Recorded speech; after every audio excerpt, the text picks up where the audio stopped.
Bismillahirrahmanirrahim. Assalamualaikum warahmatullahi wabarakatuh.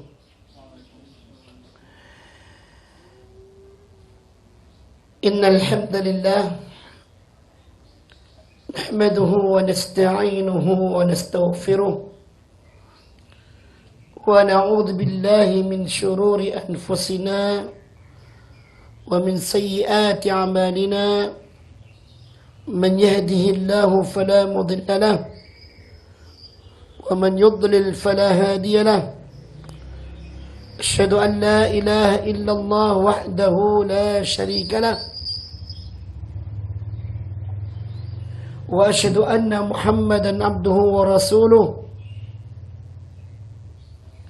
اللهم صل وسلم وبارك على نبينا محمد وعلى آله وصحبه ومن تبعهم بإحسان إلى يوم الدين أما بعد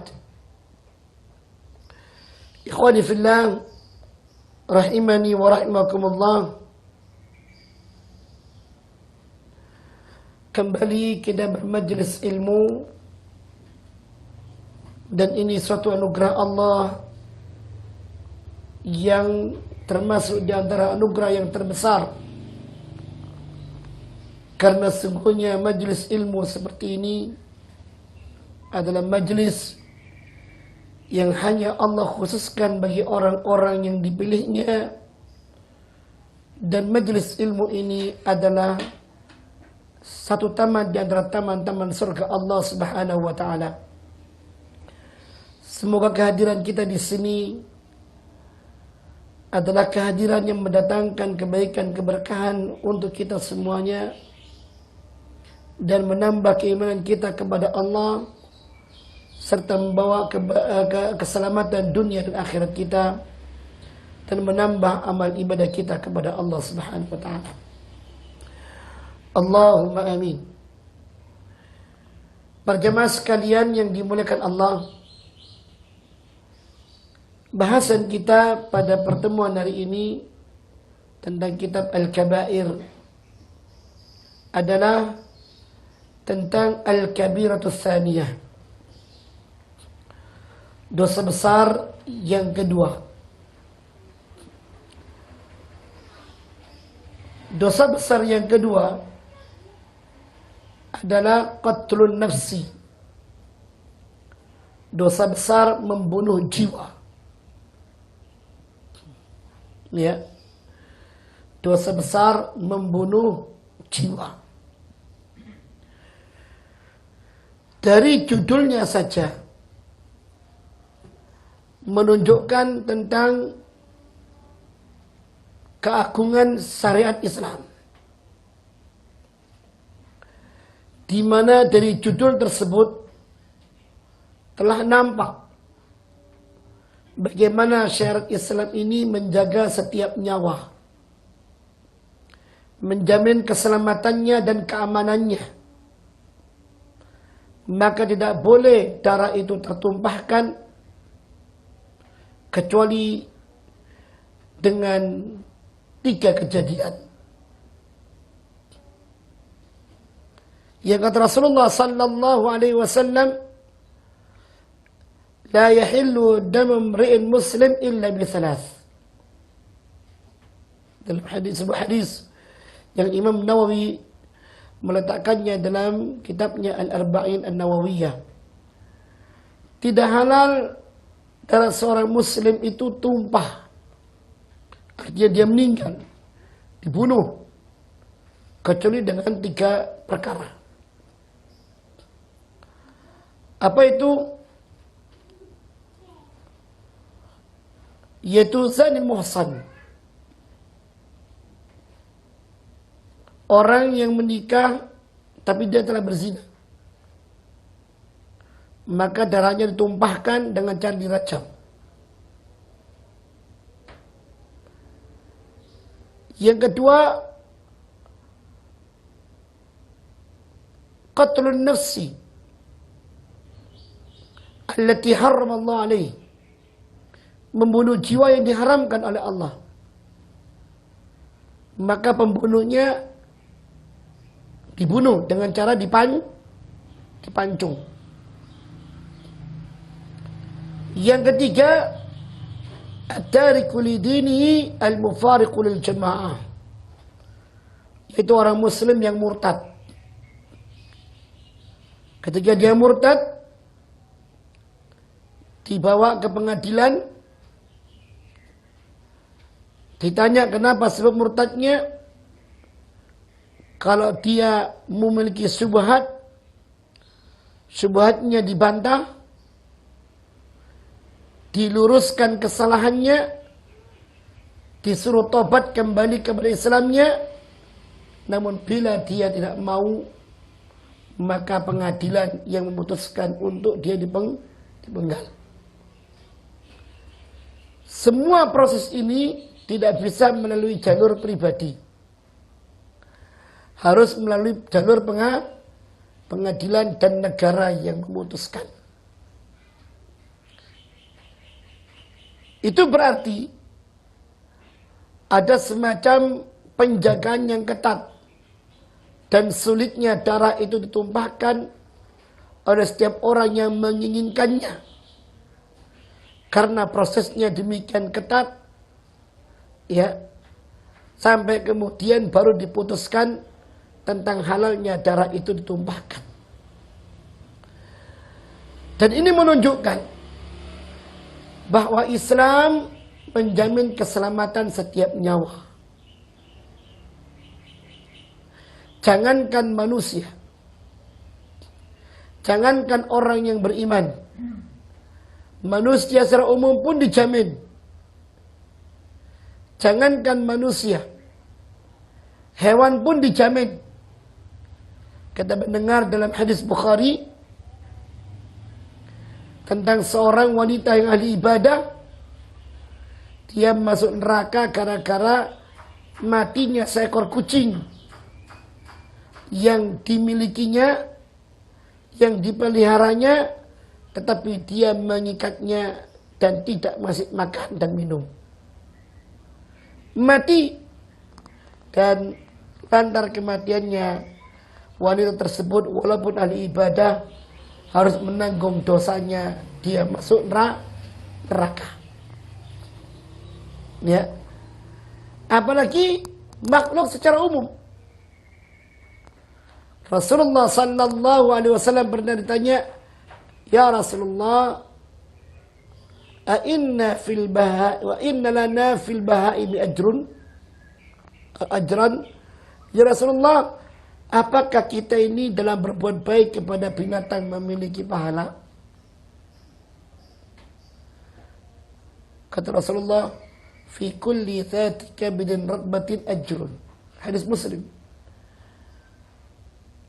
Pada setiap perbuatan baik kepada setiap makhluk yang bernyawa, itu ada sisi pahalanya. Nah, sampai-sampai kita mendengar tentang firman Allah Subhanahu wa taala yang ada di dalam surah Al-Maidah ayat yang ke-32. Allah Subhanahu wa taala mengatakan di tengah-tengah ayat tersebut, min ajli dzalik, di awalnya Allah mengatakan min ajli dzalik katabna ala bani Israel, lantaran semuanya itu kami pun wajibkan kepada Bani Israel, annahu man qatala nafsan bighairi nafsin aw fasadan fil ardi faka'annama qatala an-nasa jami'a, bahwasanya siapa orang yang membunuh satu jiwa tanpa hak atau dia berbuat kerusakan di muka bumi ini, maka seakan-akan dia telah membunuh manusia semuanya. Wa man ahyaha faka'annama ahyan nasa jami'a. Namun siapa yang menjamin kehidupan satu nyawa, maka dia seakan-akan telah menghidupkan manusia semuanya. Ya, ini surah Al-Maidah ayat yang ke-32. Lihat bagaimana indahnya syariat Islam. Ya. Yang mana keindahan syariat Islam ini tertutupi oleh kejahilan umat Islam itu sendiri. Bahkan ditutupi oleh berbagai macam berita-berita yang ingin menyingkirkan tentang keindahan syariat Islam. Dikatakan Islam itu teroris. Dikatakan Islam itu radikalis. Dikatakan Islam itu ekstremis. Kalimat-kalimat yang seakan-akan Islam itu sadis. Dan yang ngomong adalah orang Islam. Ya. Islam anus, aliran Nusantara. Na'udzubillah min dzalik. Kumpulan dari Islam sekuler, kejawen, dan berbagai macam aliran-aliran yang lainnya. Jangan ikut Islam Arab. Ya. Itu sadis. Mereka mempelajari Islam dari fenomena kehidupan sosial. Yang itu bisa jadi by design. Diadu domba antara satu kabilah dengan kabilah yang lain. Untuk apa? Dikeruk hasil alamnya, dikeruk minyaknya dan semacamnya. Tidak mempelajari Islam dari sumber kitab sucinya. Ya. Bagaimana mungkin kemurnian keindahan Islam ini dinilai negatif lantaran pemeluknya yang hidup di satu daerah? Tidak bisa. Melihat sebuah tuntunan itu baik, ajaran itu baik atau tidak, bukan melihat dari komunitas pemeluknya, tapi dilihat dari nilai ajaran itu sendiri. Karena bisa jadi komunitas pemeluk ketika mereka memahami agama yang dianutnya, itu pemahaman yang dianutnya adalah pemahaman yang bias, atau pemahaman yang sengaja dibiaskan, atau pemahaman yang sengaja dibelokkan untuk disampaikan seakan-akan ini adalah pemahaman Islam yang sebenarnya. Tidak bisa. Ya, antum lihat keindahannya Islam lagi.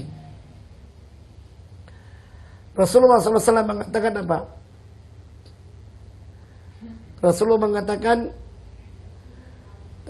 al-imanu bid'un wa thalathuna syu'bah. Iman itu ada 73 cabang lebih. Ada 73 cabang lebih. A'laha qawlu la ilaha illallah.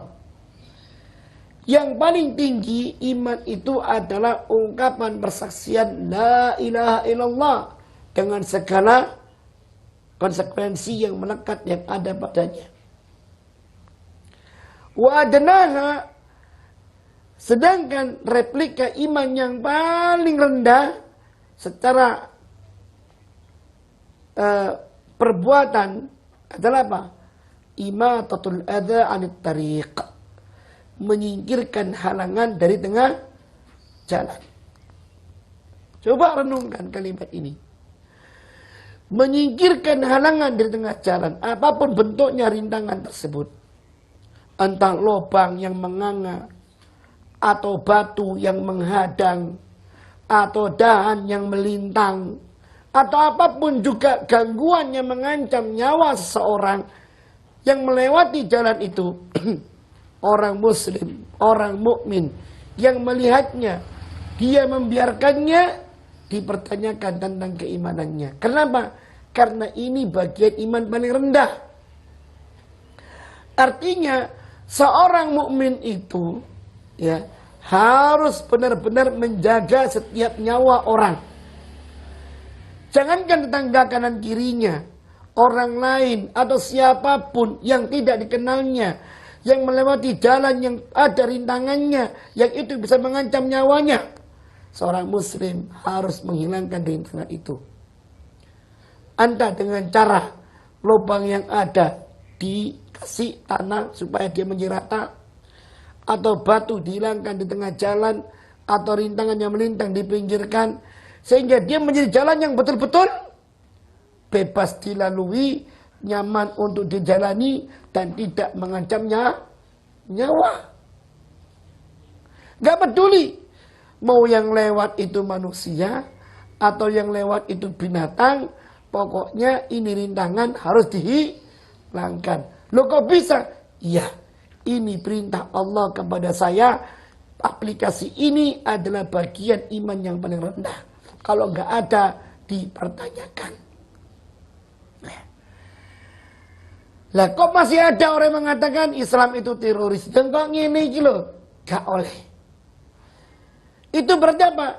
Tidak ada dan bukan ajaran dari Islam orang yang membawa rintangan ke tengah jalan atau membawa sesuatu membahayakan manusia di tengah kerumunan seperti bom bunuh diri, Anda di terminal, Anda dimanapun juga, itu bagian dari Islam dengan istilah jihad. Tidak bisa. Ya, makanya kita perlu belajar para jamaah. Dari sinilah kita bisa menjawab. Kita ini maaf ya, benar kata para ulama, an-nasu aduwwu ma jahilu. Manusia itu musuh dari kebodohannya sendiri. Karena kita nggak tahu syariat Islam. Dan karena Islam yang dimunculkan adalah potret yang berseberangan. Akhirnya kita mengatakan, loh kok ini loh, nek wong ngaji jenggoten cingkrang, ya, wong wedok pakai cadaran, kok ngene lho medani. Padahal itu bisa by design. Bukan begitu ajaran Islam itu. Akhirnya apa? Mengeneralisasikan apa yang menjadi kejadian. Sampai kemudian apa? Mencurigai sesama kaum muslimin. Kalau kita menjadi insan yang maaf, bodoh tentang masalah Islam, ya sudah kemakan fitnah yang ini naudzubillahi min dzalik. Dari sini mereka ingin menjauhkan kita dari Islam yang sebenarnya. Dari sini akhirnya kita terperangkap oleh perangkap yang selanjutnya. Dan dari sini malah kemudian kita akan menjadi Islamofobia. Cukup Islamnya KTP saja. Coba. Ya. Dan tidak kaget kalau kemudian selevel tokoh, bahkan dia menjadi tokoh seluruh agama, menduduki jabatan keagamaan, ya, mengatakan mengambil sebuah ajaran damai dari sebuah Injil. Itu. Dan saya kira ini patut untuk kita. La ilaha illallah. Anda Muslim. Anda mengatakan bahwasannya ini patut untuk kita banggakan ajaran dari Injil. Menyampaikan perdamaian dan yang lainnya. Saya mengutip dari sebuah ayat pasal sekian. Ya kitab sekian. Loh. Seakan-akan Islam gak ada tak? Hah? Sejarah baru ini. Seakan-akan Islam teroris. Ya. Inna lillahi wa inna ilaihi raji'un. Ini musibah. Ya, ini musibah. Oh, dalam kitab kuning aja dibahas kok. Larangan membunuh jiwa. Dalam kitab kuning dibahas. Larangan membunuh jiwa. Al-Qur'annya jelas, ayatnya jelas, hadisnya jelas. Seambrek. Anda katakan Islam itu tidak memberikan warna kedamaian? Allahu Akbar. Ya.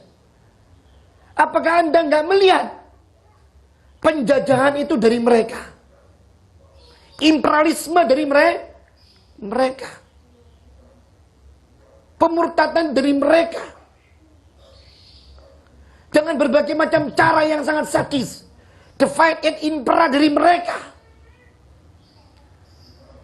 Kalau memang itu membawa kedamaian, tidak akan mungkin ada imperialisme. Wong yang menjajah adalah orang-orang itu juga.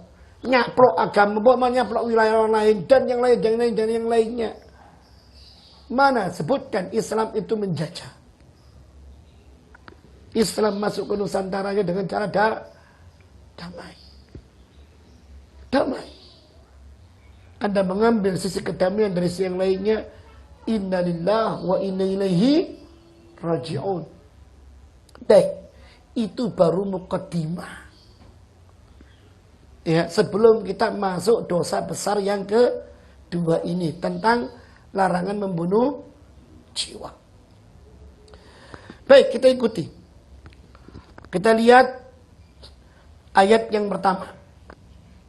Allah Subhanahu wa taala berfirman, "Wa man yaqtul mu'minan muta'ammidan fajaza'uhu jahannam khalidan fiha wa ghadiba Allahu 'alaihi wa la'anahu wa 'adda lahu 'adzaban alima." Dalam surah An-Nisa ayat 93.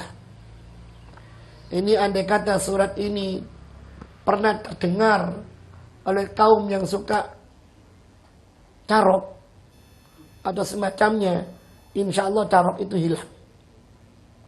Saya tidak tahu ini ayat pernah disampaikan apa enggak, sehingga budaya itu kok selalu ada dan terwariskan sampai sekarang dan menjadi sebuah kebanggaan yang harus dilestarikan.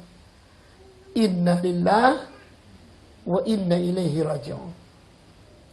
Lihat apa kata Allah dalam surah An-Nisa ayat 93. Wa man yaqtul mu'minan muta'ammidan. Siapa orangnya yang membunuh orang mukmin dengan sengaja. Lihat, ada rencana, ada niat, ya, membunuh seorang muslim dengan sengaja. Entah Anda yang menyuruh atau kita yang mengeksekusi, ya, semua kena. Semua kena. Ya. Apa balasannya membunuh orang mukmin dengan sengaja?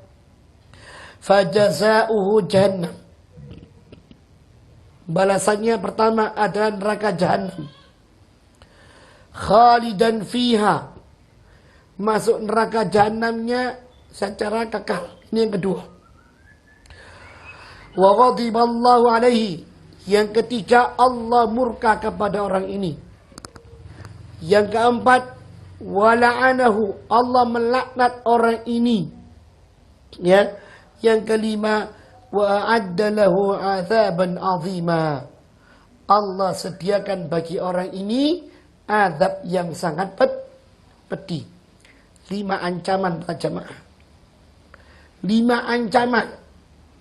Kata Syekh Muhammad bin Shalih Al-Utsaimin, 5 ancaman yang Allah sediakan bagi orang-orang yang membunuh orang mukmin dengan sengaja. Ya. 5 ancaman.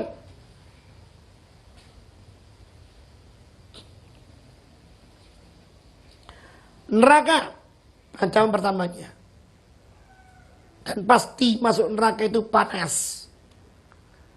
Panasnya api neraka menyengat, menghabisi orang yang membunuh jiwa. Yang kedua, statusnya masuk neraka bisa kekal. Ya, makanya Abdullah bin Abbas dengan ayat ini dia termasuk di antara orang yang mengatakan pembunuh itu nerakanya kekal. Loh, sholatnya gimana? Puasanya gimana? Ya, gugur. Ini kalau kita mau ngambil pendapatnya Abdullah bin Abbas, seorang sahabat yang mengerti ilmu Al-Quran. Dengan dasar ini. Ya, walaupun ada pendapat-pendapat yang lainnya. Tapi ini tetap menjadi ancaman. Ya. Tetap menjadi ancaman. Masalah kekal tandanya yang jelas ini ada ancamannya kekal. Yang ketiga, ternyata apa? Wa ghadiballahu alaihi, Allah murka kepada orang ini. Kita nggak bisa bayangkan apa dampak yang akan dialami oleh orang yang dimurkai oleh Allah. Di dunia saja, Andai kata kita dimurkai oleh orang tua, oleh atasan, oleh orang-orang yang kita bergantung kepada mereka, pasti ada dampak psikis tersendiri. Ketika kemurkaan itu sangat dahsyat. Apalagi di akhirat, yang tidak ada tempat untuk selamat kecuali kembali kepada Allah. Dan Allah saat itu murka. Ini siksaan tersendiri. Yang keempat, wala'anahu, Allah melaknatnya. Dan Allah kalau sudah melaknat, berarti tidak ada rahmat untuk orang ini. Ya, berarti sudah tidak ada rahmat untuk orang ini.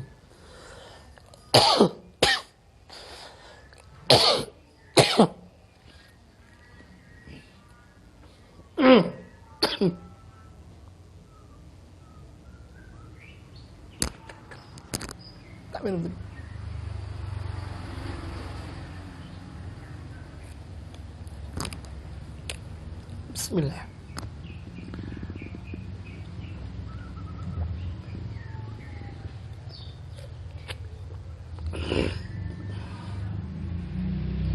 Baik.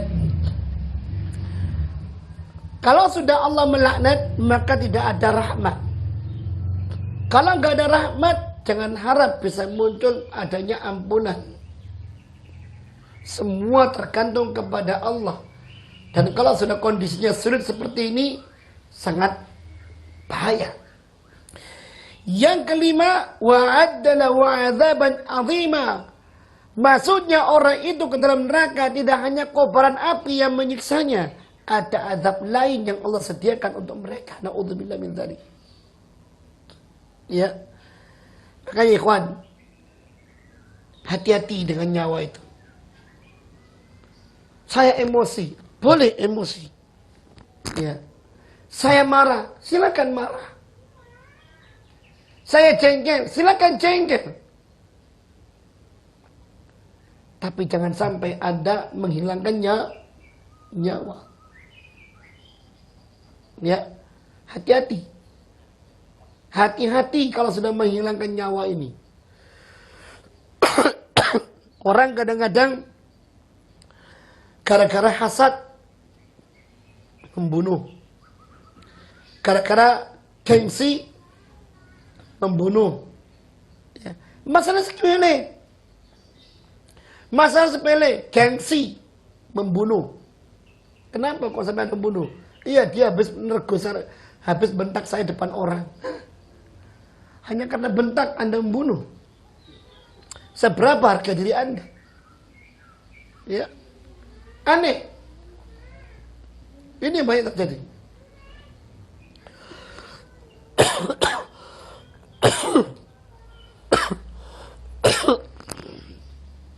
Baik. Itu dia ancamannya. Nah, kembali kepada ayat yang selanjutnya yang tadi kita bahas.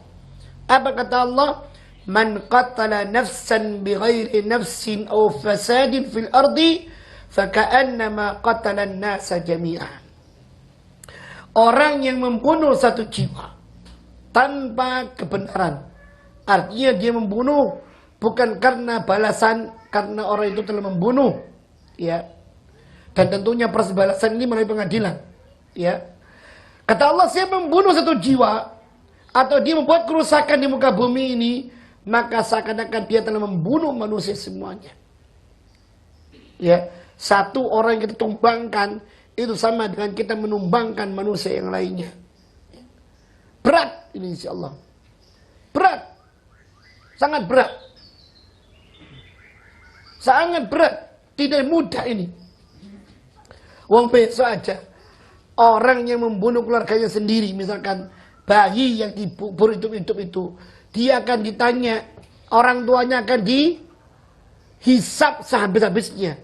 Apa kata Allah dalam surat Takwir ayat 89, wa idzal mau'udatu suilat. Dan ingatlah ketika anak-anak perempuan itu masih kecil dibunuh, dikubur hidup-hidup oleh orang tuanya, mereka nanti ditanya, bi ayyi dzambin qutilat, lantaran dosa apa mereka sampai ketika dibunuh oleh orang tuanya. Yang seperti ini ditanya. Apa kalian dibunuh? Artinya ini adalah sindiran orang tua yang nanti telah berbuat demikian akan dihisab. Orang sekarang mengatakan, bah anakku dewe, tidak bisa. Bila kerabatnya seperti ini, ada hubungan darah seperti ini, apalagi yang lain. Makanya Rasulullah sallallahu alaihi wasallam mengingatkan kita, ya, dalam hadis Bukhari, ijtanibu as-sab'al mubiqat. Jauhilah oleh kalian 7 perkara yang menghancurkan. 7 perkara yang membinasakan. Jauhi. Jangan pernah mendekati masalah itu. Jauhi. Ya. Salah satunya Rasulullah SAW menyebutkan waqatlun nafsi. Membunuh jiwa. Dari 7 yang disebutkan Rasulullah SAW apa? Syirik, sihir, membunuh jiwa, ya, makan harta anak yatim, menuduh wanita baik-baik sebagai bezina, lari dari pertempuran, ya, terus kemudian riba. Hati-hati. Nah, dan kata Rasulullah sallallahu alaihi wasallam ketika ditanya, ya Rasulullah, ayyu dzambin a'zam? Ya Rasulullah, dosa apa yang paling besar di sisi Allah Subhanahu wa taala? Kata Rasulullah sallallahu alaihi wasallam, an taj'ala lillahi niddan wa huwa khalaqak. Yaitu pertama, engkau menjadikan bagi Allah tandingan, padahal Allah itu yang menciptakanmu. Engkau jadikan untuknya tandingan, engkau jadikan sekutu baginya, padahal Allah enggak mau dipersekutukan. Dan Allah itu yang menciptakan kamu. Allah memberikan rezeki kepadamu. Kok sampai-sampainya engkau menyekutukan Allah? Ini dosa yang paling besar. Thumma kemudian apa lagi ya Rasulullah? Kata Rasulullah, an taqtula waladaka khasyata an yat'uma ma'aka. Engkau membunuh anakmu karena khawatir dia akan makan bersamamu. Engkau membunuh anakmu karena khawatir dia akan makan bersamamu. Banyak orang yang rela menghabisi anaknya karena kekhawatiran kefakiran. Iya. Orang-orang yang mereka sempit imannya, kosong agamanya, ya, mereka mengambil jalan pintas. Ketika mereka dalam posisi terjepit, sedangkan ada tambahan nyawa di situ, mereka rela untuk membunuhnya. Biasanya kalau masih ada dalam kandungan, wes gugurno wae, timbangane. Hati-hati, naudzubillah min dzalik. Ini dosa besar yang akan ditanya oleh Allah Subhanahu. Terbuat dari apa hati yang tega melakukan seperti itu? Mereka hanya ingin menikmati hubungannya tanpa mau bertanggung jawab atau mau menerima konsekuensi dari hubungannya. Kadang-kadang hubungan itu dari hubungan yang haram. Lalu mereka mengambil jalan pintas membunuh. Na'udzubillah, tsumma na'udzubillah. Ya. Makanya kata Rasulullah sallallahu alaihi wasallam selanjutnya, di antara dosa besar yang terbesar adalah antusani halilata jarik. Engkau berselingkuh dengan tetanggamu. Na'udzubillah. Seharusnya saling menjaga, saling mengayomi. Ya. Kata Rasulullah SAW, andai kata mereka itu berbuat dengan 10 wanita di luar, masih mending daripada mereka berbuat dengan tetangga. Hubungannya besar, keselamatan antar tetangga ini. Tidak boleh. Ya. Sampai seperti itu. Dan ini ada babnya lagi ini khusus. Kita akan kupas pada bab khusus nanti masalah ini. Ya. Baik.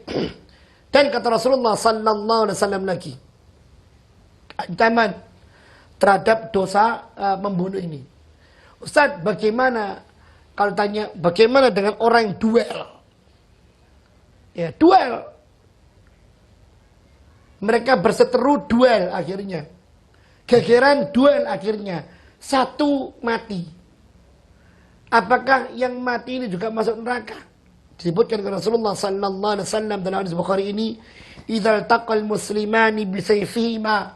Bila ada dua orang muslim berhadapan dengan menghunuskan pedang mereka atau senjata mereka, fal qatil wal maqtulu finnar.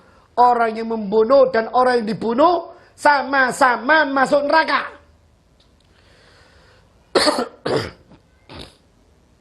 Kata Rasulullah, kata para sahabat, ya Rasulullah, hadzal lil qatil. Bukankah yang seharusnya orang yang membunuh masuk neraka?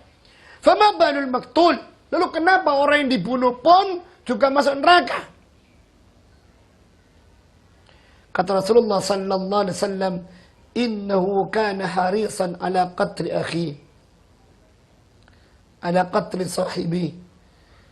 Dia yang terbunuh itu juga masuk neraka, kena ancaman seperti tadi, karena dia sebelumnya juga bersemangat, berambisi untuk membunuh lawannya.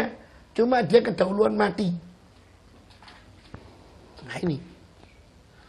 Maka yang membunuh dan yang dibunuh masuk neraka. Ini kalau seandainya mereka sama-sama berambisi untuk mau menghabisi. Tapi kalau yang satunya tidak ada niatan ke situ, ya, dan tidak kemudian mau melayani duel, ternyata di tengah jalan atau kapan ada kesempatan dia dibunuh oleh pembunuh, maka yang membunuh itu yang masuk neraka, yang dibunuh tidak. Dan banyak kejadian seperti itu. Ya, dibunuh dari belakang, dibunuh rame-rame, dibunuh saat tidak siap dan yang lainnya. Nah, ini supaya dia nggak mau jadi orang yang terbunuh, dia membunuh duluan. Wis culas curang lagi, culas curang. Ya, ini lebih aib lagi ini. Ini lebih aib lagi ini. Ya, dan sulit orang seperti akan mendapatkan keleluasaan dalam agamanya. Kata Rasulullah sallallahu alaihi wasallam, la yazalul mar'u fi fushatin fi dinihi ma lam yatanadda bidamin haramin. Senantiasa seorang itu dalam kelapangannya dalam beragama, dia akan mendapatkan berkah dalam beragamanya, kemuliaan dalam beragamanya, selama dia tidak menumpahkan darah yang diharamkan, selama dia tidak membunuh. Ya, Ustaz, di Sandang itu ada Pak Kaji, tapi dulunya Ustaz, waduh dia tukang begal.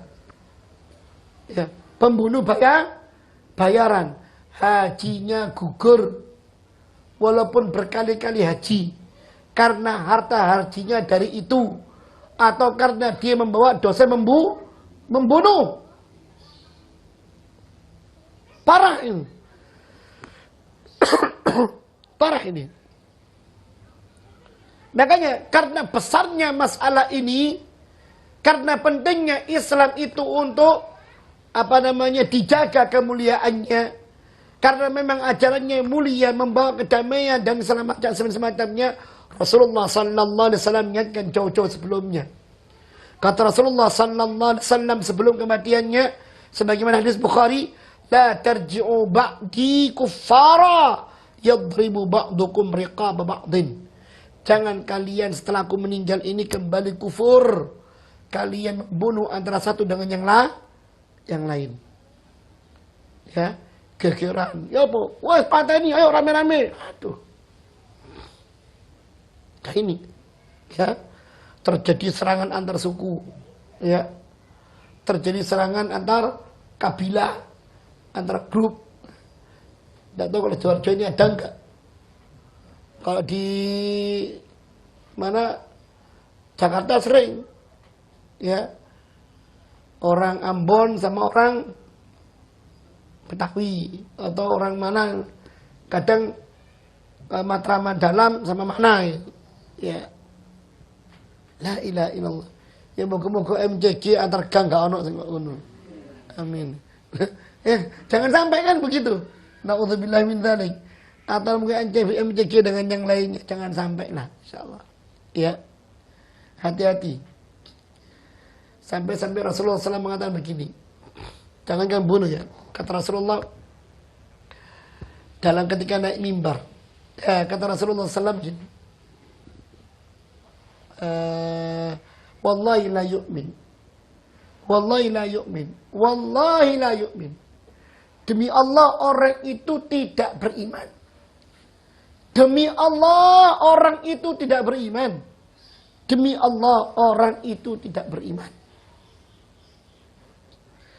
Sahabat kaget kok Rasulullah sumpahnya ngomong kayak gini. Diulang-ulang lagi. Sampai-sampai kata Rasulullah SAW, kata para sahabat, ya Rasulullah siapa yang gerangan yang Anda maksud? Kata Rasulullah, alladzi la ya'manu jaruhu bawa'iqahu.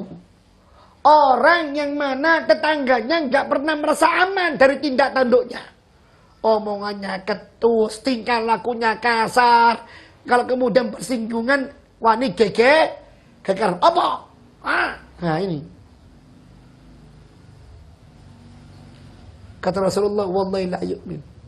Orang seperti ini tidak beriman. Makanya kata hadis beliau dalam hadis yang lain, man kana yu'minu billahi wal yawmil akhir falyakul khairan aw liyasmut.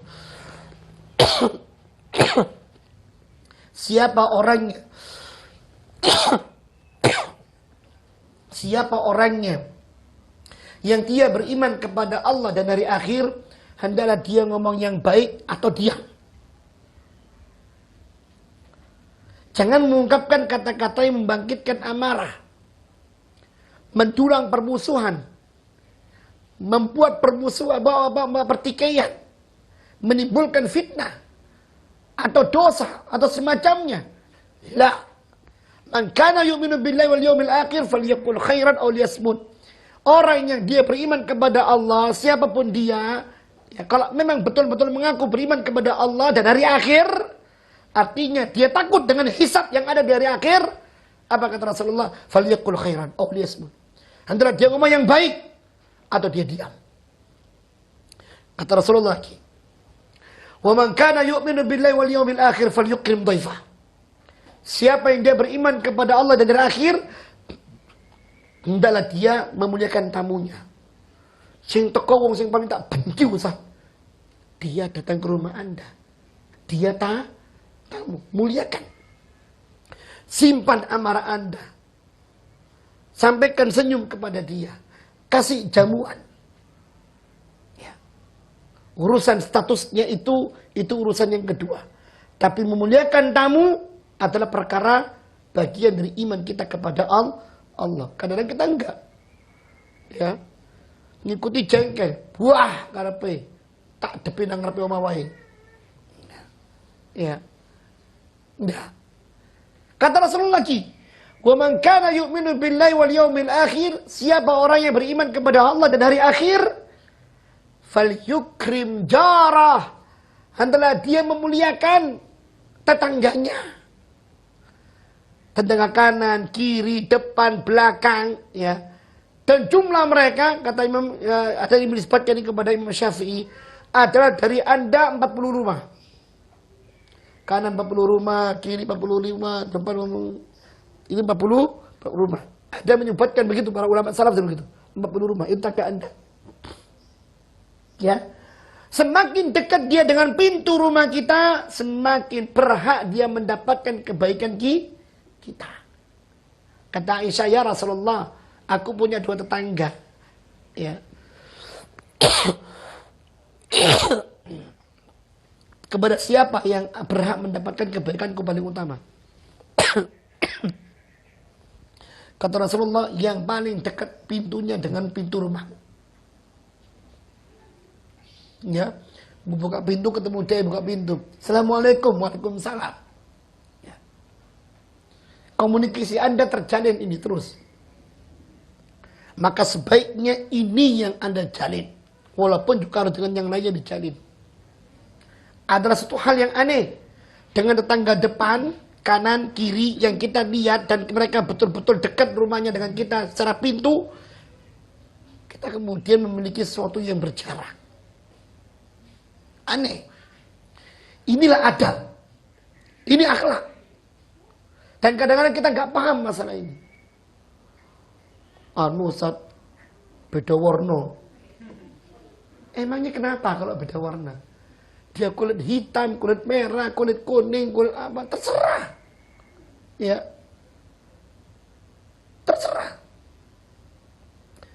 Kata para ulama, hak tetangga itu 3.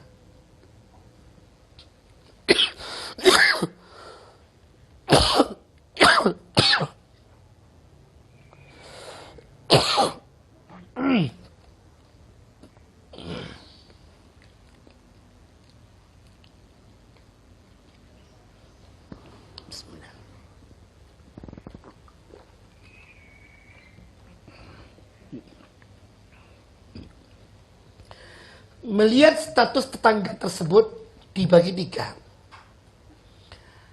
Tetangga itu muslim. Dia tetangga, dia muslim, dia kerabat. Maka bagi dia 3 hak. Hak kerabat, hak muslim, hak tetangga. Bila tetangga itu adalah sesama tetangga muslim bukan kerabat, baginya 2 hak.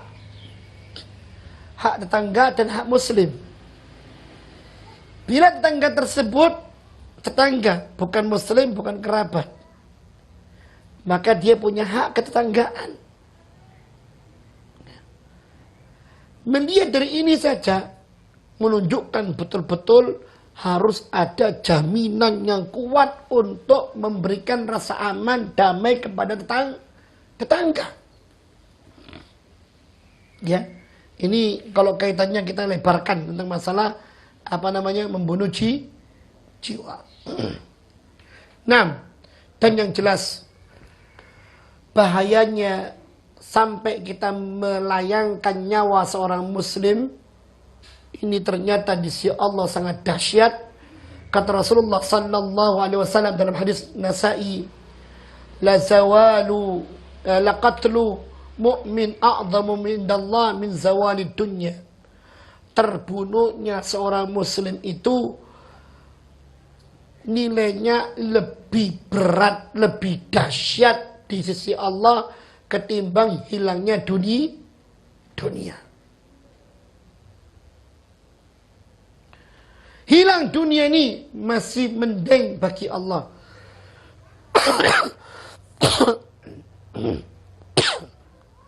Daripada terbunuhnya seorang muslim. Ya.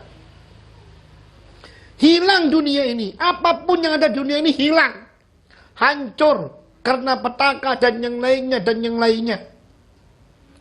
Bagi Allah masih lebih ringan daripada terbunuhnya darah seorang muslim. Atau tumpahnya darah seorang muslim. Pertanyaannya, kenapa demikian berharga, Ustaz?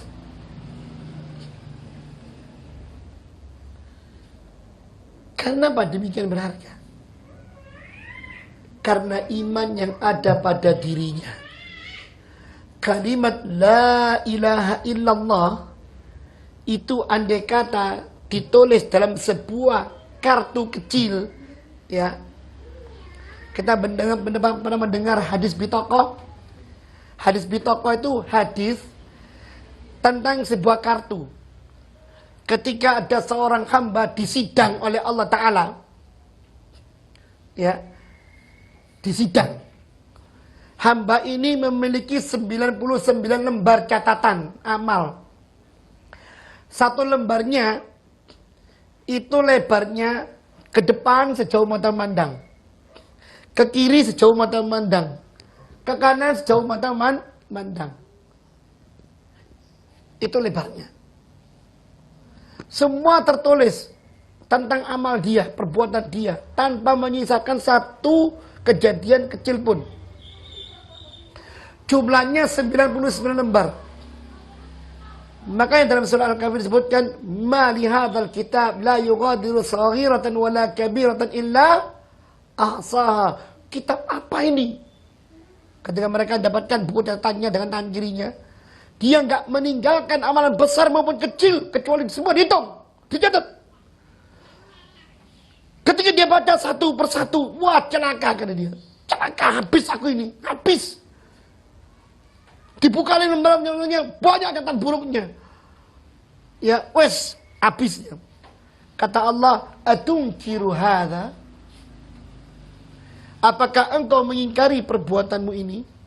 Tidak ya Allah. Tidak ya Allah. Aku hanya mengharapkan belas kasih-Mu ya Allah. Kata Allah, "Innaka la tuzlam. Hadza yaumul adl." Ini hari keadilan, engkau tidak akan dizalimi. Dibuka lagi. Apa kau mengingkarinya? Tidak ya Allah. Dibuka lagi. Apa kau mengingkarinya? Tidak. Wis. 99 wis. 99. Kira-kira diary kita kan sampai ini. Kira berapa halaman ini? Misalkan diary kita itu 100 halaman. Didelok wingi ngapunten ya.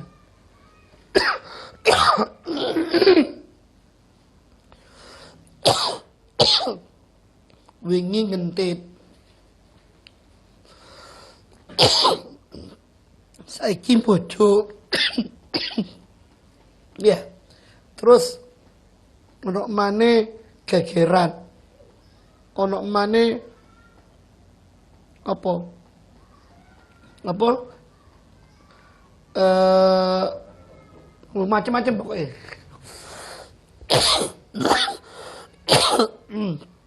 Kalau seandainya satu buku ini yang pendek penuh keburukan kita, kira-kira gimana? Habis. Habis kita. Andai kata satu kejadian yang ada di situ diganti dengan segepok uang, bisa tebus satu kejadian. Ya, kita mungkin pernah misui uang, memfitnah uang, tak sepuluh ya, tak kayak kepok duit. Mau nerima dia? Belum tentu.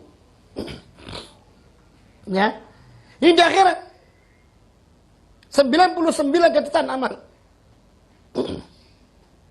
Semuanya menyudutkan dia. Kata Allah, apa kau mengingkarinya? Tidak ya Allah. Wes, orang yang ngerasa wes apa saja.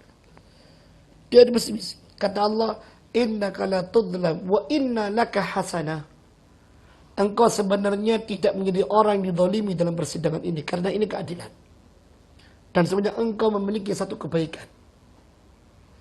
Ditunjukkan sebuah catatan kecil kayak kartu KTP dulu. Bitcoin seperti itu, kartu. Tertulis di situ la ilaha illallah. Tertulis di situ kalimat la ilaha illallah yang orang ini betul-betul bertauhid dalam hidupnya. Tidak pernah berbuat syirik kepada Allah. Ini dijaga. Kata hamba ini, ya Allah, apa artinya bitaqah ini dibandingkan dengan 99 catatan yang demikian besar? Ditaruh satu timbangan. Satu bitaqah satu timbangan, ini satu timbangan yang lain. Kata Allah, engkau tidak dizalimi. Ini semua keadilan. Lihat timbangannya. Ternyata apa? Malat bihinna la ilaha illallah. Kartu kecil tadi itu yang berbunyi yang tertulis la ilaha illallah itu lebih berat daripada 99 lembar catatan amal perbuatan yang buruk itu. Ini menunjukkan keistimewaan la ilaha illallah. Akhirnya orang ini pun masuk surga. Allah mengampuninya. Ini yang kemudian menjadi salah satu sebab kenapa hilangnya dunia lebih mudah bagi Allah daripada hilangnya nyawa seorang muslim. Ini. Nah. Ya.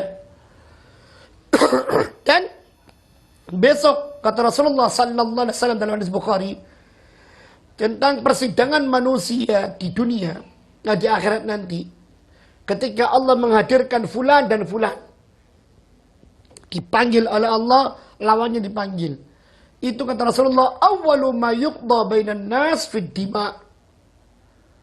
Perkara persidangan yang Allah gelar antar hamba adalah yang berkaitan dengan masalah darah. Yang berkaitan dengan masalah darah. Kenapa engkau membunuh? Ya. Dan kenapa engkau dibunuh? Ya. Seperti itu. Baik.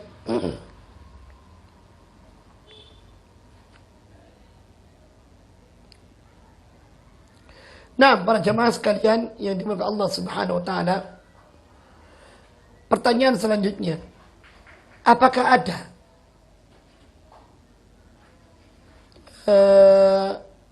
taubat untuk orang-orang yang membunuh? Ini pertanyaan bagus ini. Apakah ada pintu taubat untuk orang-orang yang membunuh? Ya.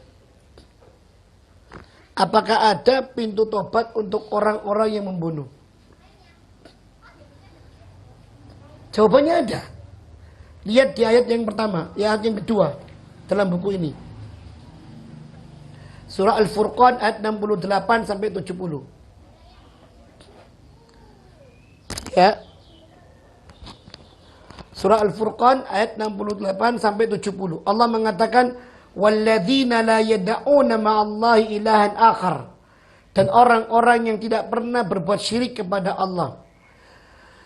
Wala yaqtuluna an-nafsa allati harramallah, dan tidak pernah membunuh jiwa yang diharamkan oleh Allah illa bil haqq, kecuali dengan yang benar.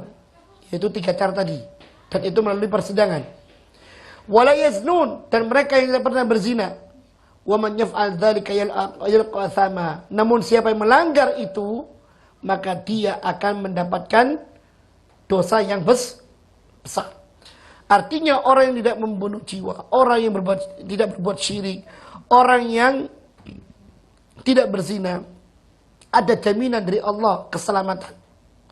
Kecuali orang-orang yang justru terjerumus dalam masalah tersebut. Dia ada dosa syiriknya. Atau orang itu ada dosa membunuhnya.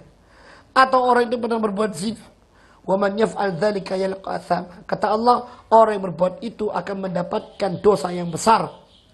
Bagaimana bentuknya? Bagaimana hukumannya? Yudha'af lahul adzabu yaumil qiyamah.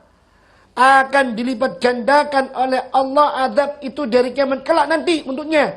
Wa yakhlud fihi muhana. Bahkan dia bisa kekal di dalam neraka tersebut dalam keadaan terhina. Illa man taba. Kecuali orang-orang yang taubat dari membunuh.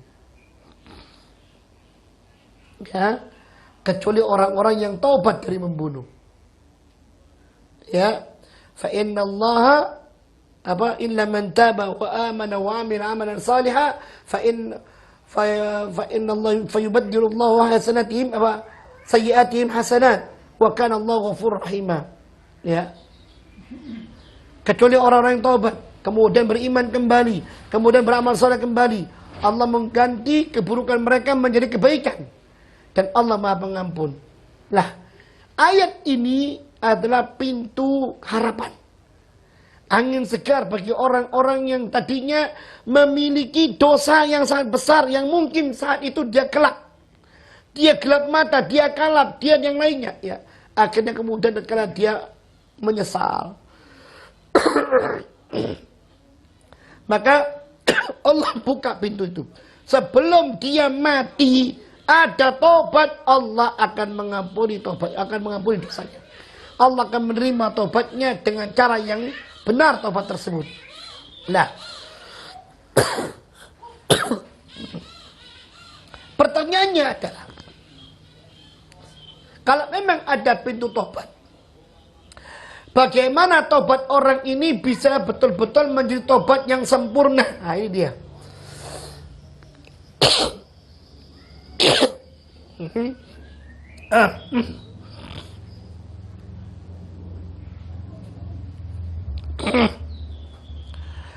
Bagaimana tobat ini menjadi tobat yang sempurna? Dalam masalah membunuh, ada 3 hak yang harus kita dudukkan. Hak Allah, hak orang yang terbunuh, dan haknya wali yang terbunuh.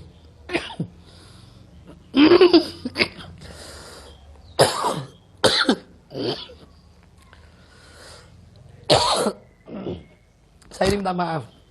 Ada benjolan di sini sebenarnya sudah lama.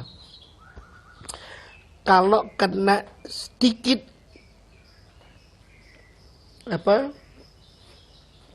gangguan, ya ini. Enggak ada orang yang waktu saja batuk-batuk kan? Ini bukan batuk-batuk, ini ada benjolan di sini. Semacam amandel.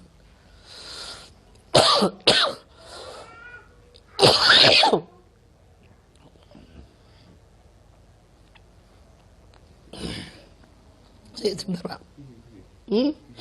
Oh iya betul. Lali aku. Dulu pernah mau dibuang. Banyak mengatur jangan Ustaz. Oh iya wes jangan.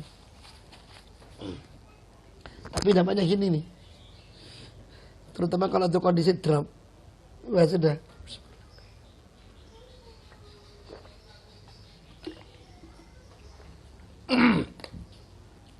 Faktor utamanya makanan.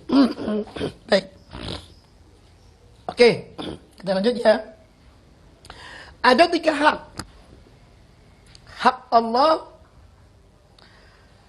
hak orang yang terbunuh, dan haknya wali yang terbunuh itu. Kalau berkaitan dengan hak Allah, Allah pasti akan mengampuni. Selama orang itu belum membawa dosa itu kepada kematiannya. Artinya sebelum nyawa sampai di kerongkongan, orang itu tobat semuanya Allah mengampuni. Ya. Lah bagaimana dengan hak orang yang terbunuh? Ini dia. Ya. Apakah hak orang itu akan terbawa sampai nanti hari kiamat atau gugur? Para ulama khilaf pendapat dalam masalah ini. Ada mengatakan haknya orang itu gugur, ada mengatakan oh enggak. Karena berkaitan dengan haknya manusia. Tergantung, nanti akan ditanyakan apakah orang ini ridho apa enggak. Persidangan akan tetap berjalan. Orang ini akan dihadapkan dengan musuhnya. Ya.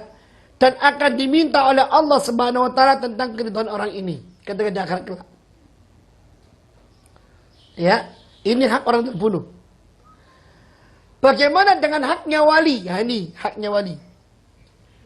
Haknya wali ini akan gugur. Sehingga taubatnya orang ini bisa terima oleh Allah. Bila ya orang ini menjalankan konsekuensi yang diinginkan oleh orang wali tersebut. Ada 4 di sini. Pertama, semua pilihan para wali. Apakah wali itu minta qisas?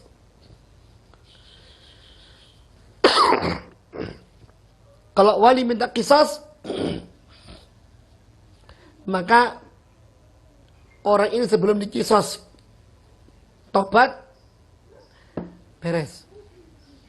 Dia mati membawa tobatnya. Tinggal nanti bagaimana tuntutan dari orang yang dibunuh di akhirat. Allah akan memberikannya. Ya. Yang jelas ini lebih ringan.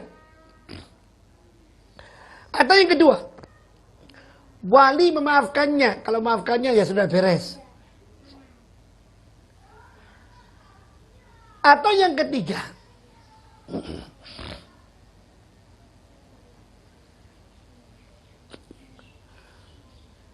yang ketiga, yaitu wali ini minta diat.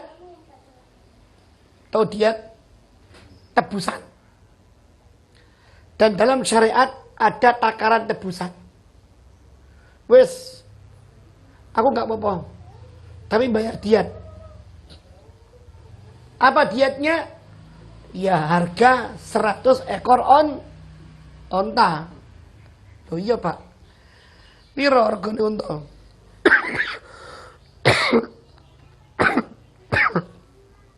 Ya jelas unta lebih larang toko sapi. Ya. Wong sapi itu nek korban cuma 7 uang kok. Unta iso 10 uang. Ya. Itu dia. Berapa harga seekor onta kali 100? Nilai itu diberikan kepada wali. Minta diat. Ya. Karena tentunya keluarganya kan pasti kehilangan tulang punggung. Anaknya ada yatim dan yang lainnya. Itu kalau berkaitan dengan laki-laki. Atau yang keempat, dan ini pendapatnya Muhammad. Dia minta ganti yang lebih dari diat. Kalau dia 100 ekor onta, dia enggak, saya enggak mau 100 ekor. Sangat berat bagi saya, cuma 100 ekor onta. Ya.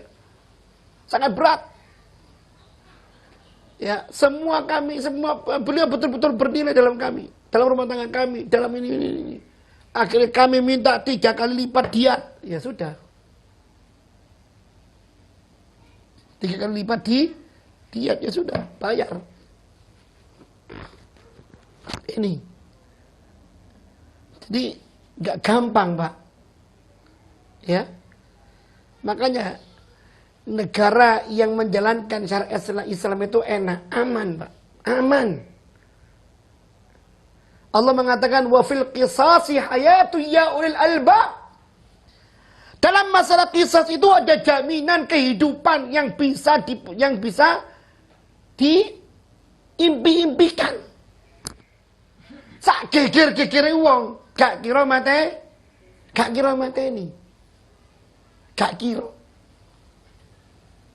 Anda berani menumpahkan 1 titik tetes darah, kisah 1 tetes darah. Anda melebihi itu, ya begitu. Sampai kemudian membunuh, ya sudah Anda dibunuh. Ini bukan kemudian perkara jago-jagoan, enggak. Ya, wani apa enggak. 1 nyali wani, apa enggak. Ini perkara akhirat ini.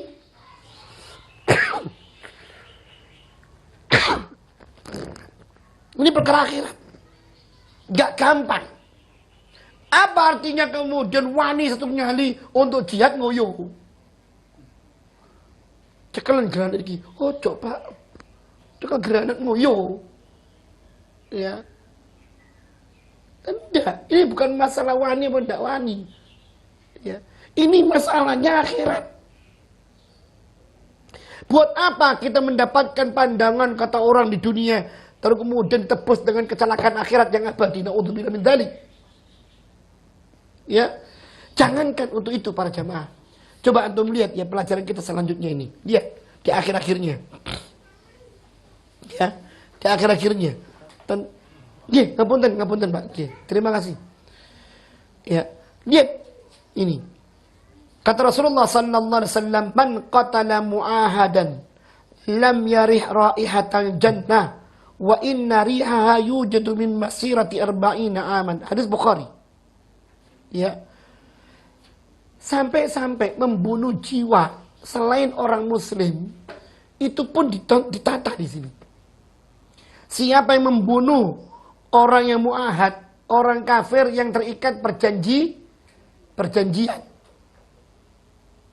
Ya, nggak tahu itu pokoknya halaman-halaman terakhir tentang masalah bab ini. Siapa yang membunuh orang yang terikat, orang kafir yang terikat perjanjian. Ya, kita terikat perjanjian dengan dia, kerjasama untuk membina, untuk membangun dan sama-sama untuk gotong royong. Ya, lakum dinukum waliyadin. Siapa membunuh orang seperti itu, lam yari ra'yatal jannah, dia tidak akan mencium baunya surga. Kok melebu, ngambung ambune lo enggak. Ya, nyium baunya enggak. Wa inna rihaha, dan bahwasannya baunya surga itu yujadu min masirati 40 aman, akan didapat dari jarak sejauh 40 tahun.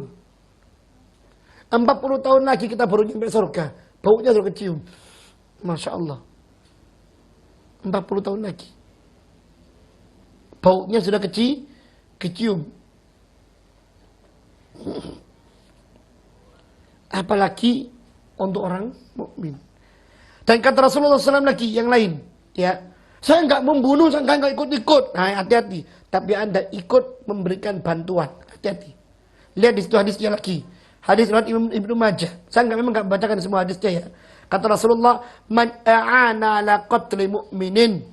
Siapa yang membantu untuk membunuh orang mukmin, bisyatri kalimatin, walaupun dengan separuh kata, laqiyallahu maktubun alai baina ainaihi, dia akan kembali kepada Allah dalam keadaan tertulis di antara kedua matanya, yaitu di jidatnya.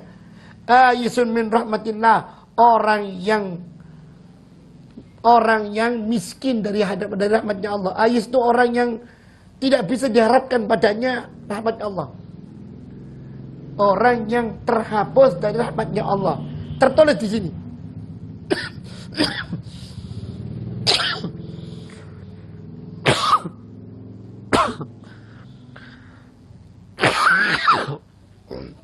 Ya, ini dia. Hati-hati. Baliknya kita kepada Allah, dibangkitkan dari kiamat nanti, di jidat kita tertulis ayisun min rahmatillah. Sudah ada stempelnya. Makanya orang melihat orang seperti dengan pandangan murka, dengan pandangan laknat, bukan dengan pandangan rahmat. Kenapa? Orang ini tidak pernah merahmati orang di muka bumi, bahkan sampai memuntahkan, membantu menumpahkan darah. Satu kata atau separuh kata.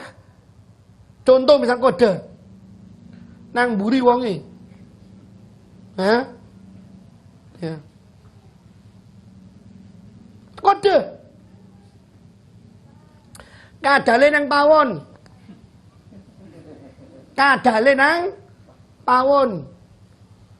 atau dengan isyarat. Berapa banyak orang seperti ini? Banyak, Pak. Ya.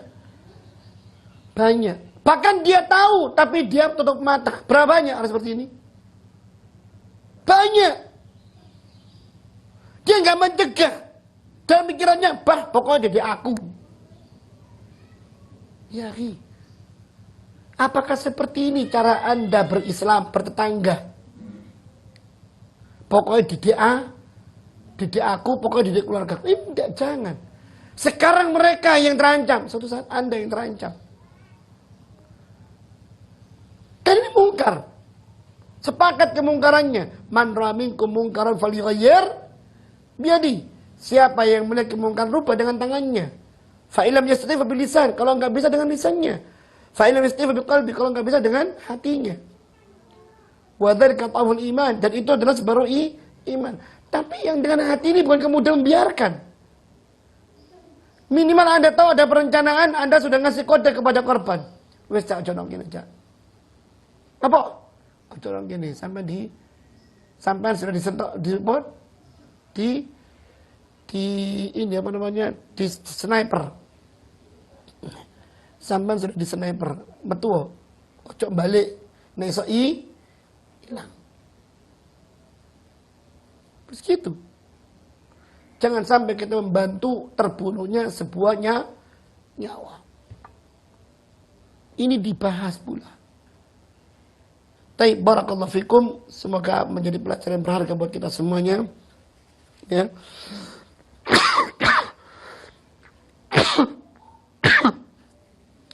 Kalau ada pertanyaan silakan. Iya. Kalau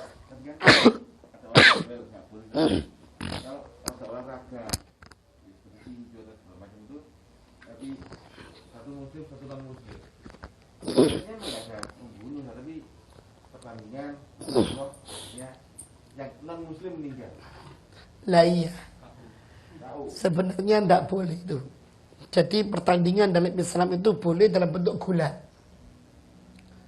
banting. Kalau sudah orang kebanting, dia kalah sudah. Tapi kalau kemudian memukul wajah sampai berdarah dan semacamnya, ini tidak ada dalam Islam. Kita kadang-kadang terbawa oleh emosional saat, ya, Habib, MMA, ya, Tyson, tidak ada dalam Islam itu.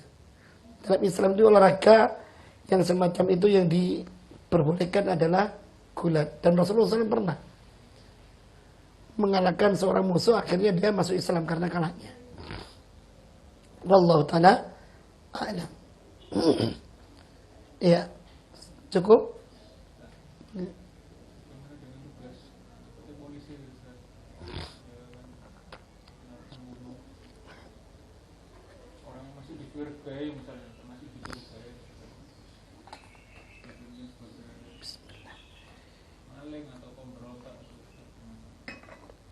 Baik.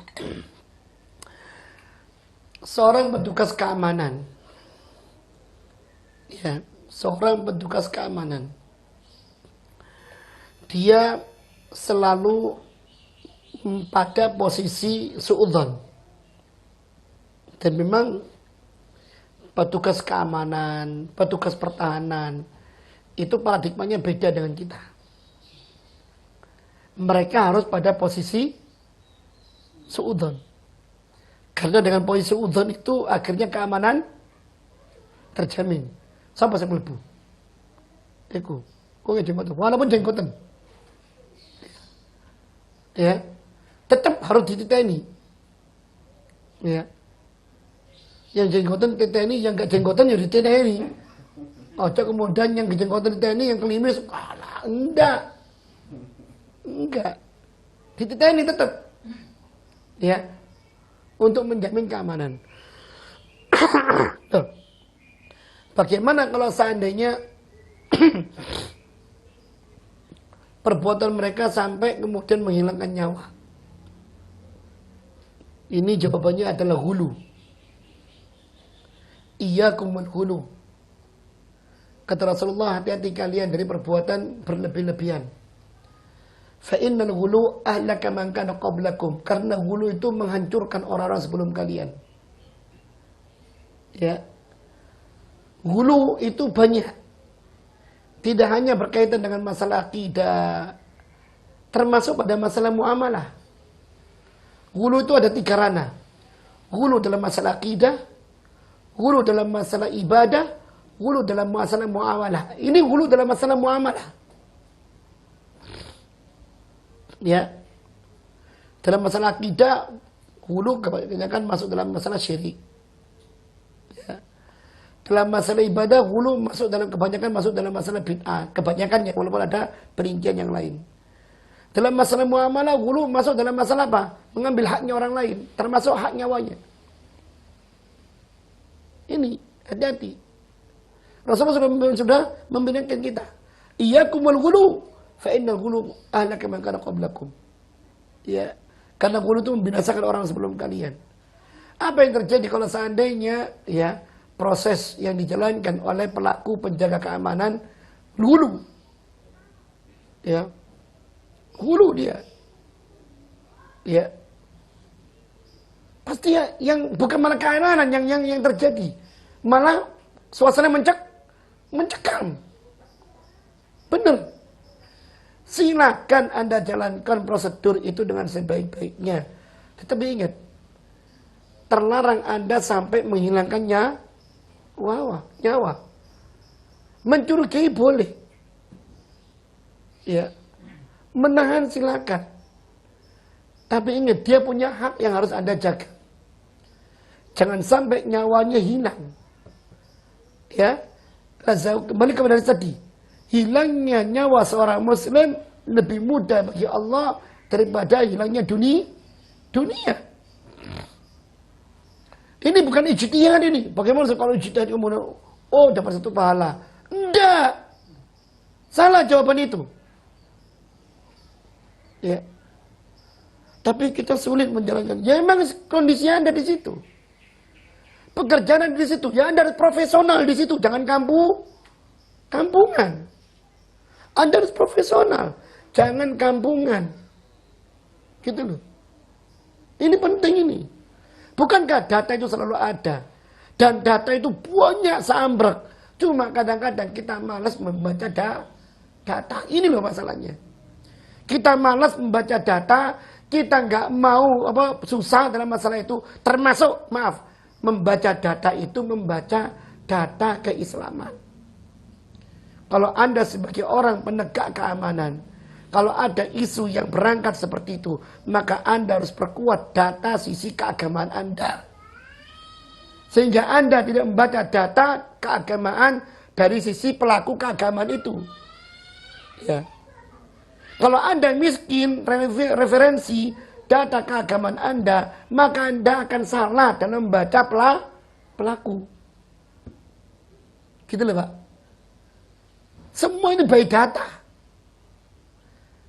Dari data itulah kemudian orang kalau kemudian menjalankan apa yang dimilikinya salah, bisa jadi dia dia salah ijtihadnya. Karena datanya demikian banyak, dia bisa terangkat sebagai seorang ulama. Tapi gimana dia ulama? Wong data nggak punya kok. Jare nih. Ya. Ini yang salah. Pokoknya kalau sudah jare nih, naudzubillah min dzalik. Makanya di berbagai kajian saya, dimanapun saya membuat kajian, saya ingin intel ngaji. Baik intel negara, intel polisi, ngaji. Wes, rungono ae. Ya, tukun buku rekaman iku kajiane, gawon mole. Nek turu rungono maneh. Di mana tempat kajian kita ini yang mencekam dan mengancam. Semuanya adalah asli data insya. Maka dikatakan para ulama ahlus sunnah itu a'rafun nas bil haqqi wa arhamuhum bil khalqi. Ahlus sunnah itu adalah orang yang paling tahu tentang perkara yang hak dan paling penyayang sesama makhluk. Barakallahu fikum. Subhanakallahumma wa bihamdika asyhadu an la ilaha illa anta astaghfiruka wa atubu ilaik. Assalamualaikum warahmatullahi wabarakatuh.